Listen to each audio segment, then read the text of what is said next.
The governments of Nigeria and Ghana have come together in an effort to avoid a repeat of historical diplomatic rifts.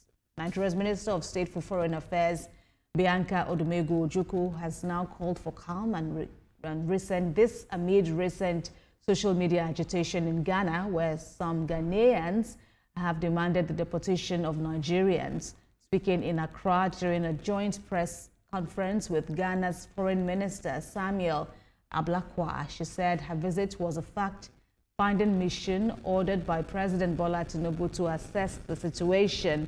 Mrs. Odumegu Ojukwu noted that the atmosphere in Ghana remains calm and commended the government for addressing tensions quickly.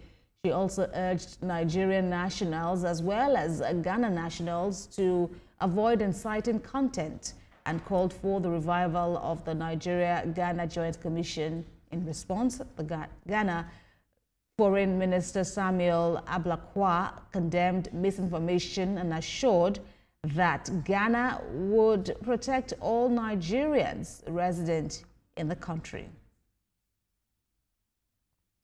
Let's speak still on this issue of the hostility that sparked diplomatic attention between Nigeria and Ghana.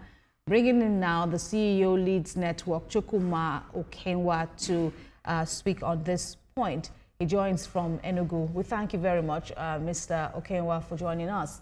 So what do you make of these interventions by both governments, talking about the Nigerian minister's visits to Ghana to see things for herself and talk with authorities there, and the response she's getting? It's commendable and reasonably expected.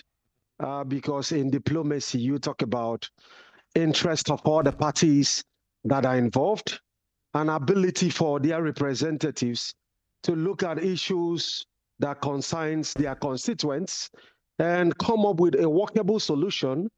Because like recently we saw like agitations from some Ghanaians, which in some regard, most of the time where you see like stereotyping, where you could have like actions of a few Nigerians being used as a standard or as a lens to look at every Nigerian in Ghana. I know that we have a great deal of Nigerians contributing creditably to the development of Ghana, both economically and socially, and this must not be lost out, and I'm happy that the Ghanaian government recognizes that and was able to quickly sway into action to bring a lasting peace in Ghana, which is reasonably expected, and now assuring the Nigeria government of that continued friendship, which has been historic. Nigeria and Ghana has had a long friendship, and that it must not be just jeopardized by its citizens. Right, and of course, this is not the first time that such rifts will be on record. What do you think should be the way forward, even beyond this, high-level talks between both governments? I think there is a need to carry the citizens along, because when you talk about diplomacy, there is a very important aspect of it, which is very important. And where you talk about diaspora and diplomacy, you also have public diplomacy, which has to do with engaging the foreign publics, engaging also your own citizens, helping them understand the ECOWAS protocol, and that as long as nations that fall within ECOWAS, it's concerned, just like you have in the EU, those nations that agree to be together, it's now like a community, right? There are no boundaries. There's that free movement of people and goods unhindered. And both citizens of Nigeria and Ghana need to appreciate this common fact. And with that, that can bond the friendship so that the citizens will not be going on the other part.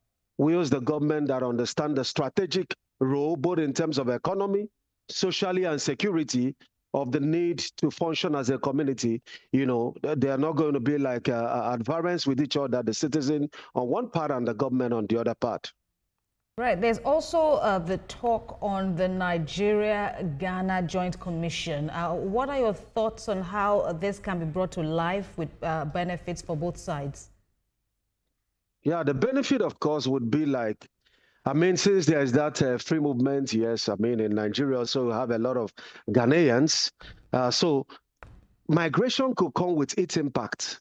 And with concerns of unemployment and tackling unemployment on both sides, coming up with this, which is, has been long expected, will help to like manage issues of like someone leaving one country in search of maybe like opportunity within the community.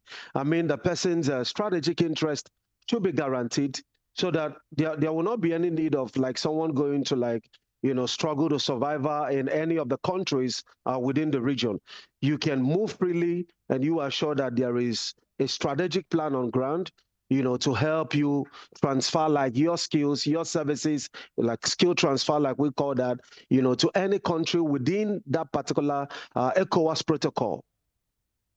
Right, Chukwuma Okenwa, we thank you very much for your insights and do have a great day. Thank you. Likewise.